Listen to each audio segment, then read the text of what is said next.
Good morning. সবুজ moms চ্যানেলের পক্ষ থেকে তোমাদের সকলকে জানাই অনেক অনেক অনেক ভালোবাসা। আশা করি তোমরা সকলে খুব ভালো আছো, আমরাও ভালো আছি। আজকে সকলকে জানাচ্ছি নীল ষষ্ঠীর অনেক শুভেচ্ছা। আমিও নীল ষষ্ঠী করি, নীলের ব্রত। আশা করি তোমরা সকলেই হয়তো নীলের ব্রত করো, যারা সন্তানের মা হয়ে গেছো। তো আমিও নীলের ব্রত করি। তো আজকে তো আমার উপোস, সারাদিন কি করি সেগুলো আমার ভিডিওর মাধ্যমে তোমাদের সামনে তুলে ধরবো। তো গোটা ভিডিওটা অবশ্যই দেখতে থাকবে। আর আজকে আমি তোমাদের বলবো যে কলকাতা থেকে বাবানকে ডাক্তার দেখিয়ে আসার পর ডাক্তার সবুজকে কি বললো। তো চলো গোটা ভিডিওটা কন্টিনিউ করতে থাকি। আর আমার ভিডিও যদি ভালো লাগে তাহলে অবশ্যই একটা লাইক, কমেন্ট আর শেয়ার করে দেবে। আর চ্যানেলের প্রথম দর্শক হলে অবশ্যই সাবস্ক্রাইব করে দিয়ে সবুজ মমস চ্যানেলের পাশে থাকবে। তো এই দেখো, সবুজকে সকাল থেকে মুখ টুক ধুয়ে সমস্ত কিছু করে দেওয়া হয়েছিল, জুতো পরিয়ে ওকে হাঁটানোও হয়ে গেল। তোমাদের সঙ্গে শেয়ার করা হলো না যেহেতু স্নান টান করছিলাম। আর বিছানাও ঝাড়া হয়ে গেছে, শুধু বালিশগুলো এবার একটু ভরে দেবো। সকাল সকাল স্নান হয়ে গেছে বলে দেখো ছাদে চলে গেছি, জামা কাপড়গুলো মিলে দিলাম। আর যেগুলো শুকিয়ে গেছে সেগুলো সমস্ত কিছু তুলে নিয়ে চলে এলাম। আর বাকি যেগুলো ভালো ভালো জামা কাপড় ছিল সেগুলো কিন্তু বেশিক্ষণ আমি রোদে রাখিনি, সেগুলো সিঁড়িতে মিলে দিয়েছি। আর আমার যেহেতু স্নান পুজো সব হয়ে গেছে, তো চলো একটু চা করে নিই, চা খেয়ে নিই। দেখো চায়ের জল টকবক করে ফুটতে শুরু করেছে, দুধ দিয়ে দিলাম। তো চলো চাটা এবার ছেঁকে নিয়ে আমরা চাটা খাই। তো জানো, বাবানকে ডাক্তার দেখাতে গেছিলাম কলকাতায়, তোমরা তো আগের ভিডিওতে দেখেছোই। তো তখন তোমাদের বলা হয়নি যে ডাক্তার কি বলেছিল। তো ডাক্তার ওকে বলেছে, মানে ওর একটা ইইজি করা হলো।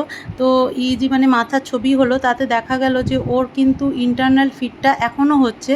যদিও ওষুধের দ্বারা সমস্তটাই কন্ট্রোলে আছে বলে বাহ্যিকভাবে ওর এটা হয়নি, কিন্তু জানো ওর ওষুধের ডোজটা কিন্তু বেড়ে গেছে। যেটা সারাদিনে দুবার খেত সেই ওষুধটা কিন্তু ওকে এখন 3বার খেতে হচ্ছে, মানে সকাল দুপুর রাত। সত্যি ওষুধ ওর জীবন থেকে কিন্তু পিছুপা হচ্ছে না। আর যেহেতু মানে ইজি রিপোর্টটা মানে খুব ভালো নয়, তার জন্য ডাক্তার কিন্তু ওকে আবার বলেছে 3 মাস পরে যেন যথারীতি আমরা আর একবার দেখিয়ে নিয়ে আসি। আর চেহারাটা এত খারাপ হয়ে যাচ্ছে, মানে এত পরিমাণে ওষুধ খাচ্ছে কিন্তু খাবারটা সেই পরিমাণে খেতে পারছে না বলে ও কিন্তু ভীষণ পরিমাণ দুর্বল হয়ে যাচ্ছে। ডাক্তার ওকে কিন্তু বললো যেন ভালো করে বারবার আমরা ফিজিওথেরাপি করাই আর পুষ্টিকর খাবার দিই। চেষ্টা তো করি, বলো মারা কি চাইবে না যে ছেলে ভালো করে খাক?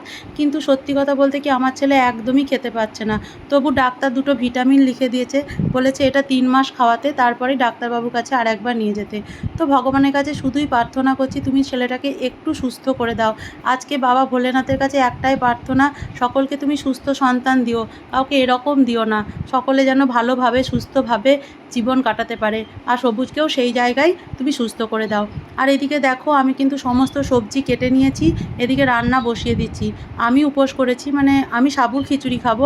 আর ওদের জন্য কিন্তু ভাত, ডাল, পটল ভাজা, এ দেখো পটল ভাজাও বসিয়ে দিয়েছি, পটল ভাজা হবে। আর এদিকে জানো বাড়িতে একটু কাঠ মিস্ত্রি এসছে, ওই কাঠের কতগুলো কাজের জন্য। তো সেই জন্য উনি কাজগুলো করছেন। আর এই দেখো ছাদ থেকে যে জামা কাপড়গুলো নিয়ে এসেছিলাম সেগুলো কিন্তু আমি একটু একটু করে গুছিয়ে নিচ্ছি। এই কাজের ফাঁকে ফাঁকে যদি কাজগুলো না করে নিই তো ঠিকঠাক হবে না। এদিকে অনলাইনে আমি একটা জিনিসের অর্ডার করেছিলাম, সেই জিনিসটাও এসছে, মানে চারিদিকে আমাকে দৌড়াদৌড়ি করে বেড়াতে হচ্ছে, বুঝলে। আর এদিকে দেখো কড়াইয়ে আবার তেলও গরম হয়ে গেছে, সবজিগুলো একটু ভেজে দেবো।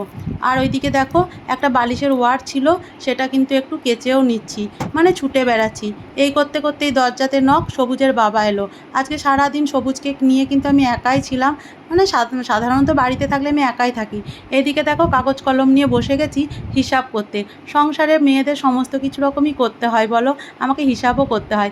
ওইদিকে দেখো ভাত হয়ে গেছিলো, ভাতের মাড় ঝরিয়ে দিলাম।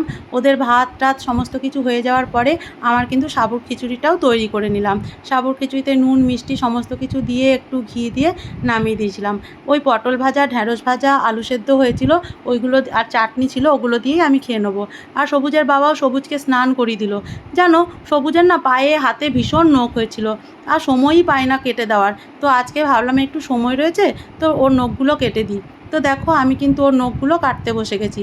নখ কেটে দেওয়ার পরেই দেখো সবুজকে খেতে দিলাম। সবুজ কি আর নিরামিষ খেতে পারে, তার জন্য ওকে কিন্তু একটা ডিম ভাজাও করে দিয়েছি। আর দেখো মোবাইল নিয়ে কীরকম করছে। ওকে খাইয়ে দেওয়ার পর দেখো ঘরটা না ভীষণ নোংরা নোংরা লাগছিল। আমাদের মেয়েদের মন কি বলবো বলো, তাই ঘরটা একটু মুছে নিচ্ছি। ঘর পরিষ্কার থাকলে বলো মনটা ভালো লাগে। আমরা সবাই কিন্তু ঘরগুলো চাই একটু বেশ পরিষ্কার পরিচ্ছন্ন থাকুক। তো সারাদিন কাজ করার পর দুপুরবেলাতে ওই ঘর পরিষ্কার করলাম। তারপরে আর তোমাদের সামনে আসতে পারিনি, খাওয়া দাওয়া করে ভীষণ ক্লান্ত লাগছিল, তাই শুয়ে পড়েছিলাম। তো মাথাটা তোলো। তো শুয়ে পড়েছিলাম, তো এই সন্ধে হয়ে গেল, সন্ধে জ্বাললাম। আজকে যদিও নীল ষষ্ঠী, কিন্তু মন্দিরে গিয়ে তো আমরা আর এবছরটা পুজো দিতে পারবো না, কারণ তোমাদেরকে বলেইছি যে মা মারা গেছে, এখন 1 বছর আমরা কোনো পুজো আর্চা দিতে পারবো না। তাই গায়েই আর কি নীল ষষ্ঠীর ব্রত পালন করছি। তো শিব মন্দিরে গিয়ে যে শিবের মাথায় জল ঢালবো বা পুত্র সন্তানের জন্য যে প্রদীপ জ্বেলে দিয়ে আসবো সেটা তো পারবো না, তো ঘরেই একটা মোমবাতি জ্বেলে দিলাম। আর বাবানকে একটু ম্যাগি করে দিয়েছিলাম, সেই ম্যাগিটা খাওয়ানো হলো। তো এরপরে একটু বাজার বেরোবো, কেননা বাড়িতে যিনি আমাকে কাজে হেল্প করেন সেই ওঠো মাসির জন্য একটা চৈত্র মাস পয়লা বৈশাখ আসছে, একটা তো শাড়ি কিনে দিতে হবে। তো শাড়ি কিনতে যাব, আর বাবানেরও একটা জামা কিনে দেবো। তো বাজার যাব, তো বাজার থেকে ঘুরে আসি, এসে আজকে লুচি হবে রাত্রেবেলাতে, তো লুচি করব। তো আজকের ভিডিওটা এটুকুই থাক। যদি আমার ভিডিও ভালো লাগে তাহলে অবশ্যই একটা লাইক, কমেন্ট আর শেয়ার করে দিও। আর চ্যানেলের প্রথম দর্শক হলে অবশ্যই সাবস্ক্রাইব করে দিয়ে সবুজ মমস চ্যানেলের পাশে থাকবে।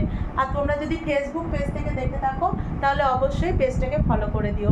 তাহলে আজকের মতো এখানেই টাটা, শুভরাত্রি, গুড নাইট। বলো বলো কি বলো? হ্যাঁ, ওই যে বলেছি যাবো, তাই ও ভীষণ খুশি, ও একটু ঘুরতে যাবে। তো টাটা।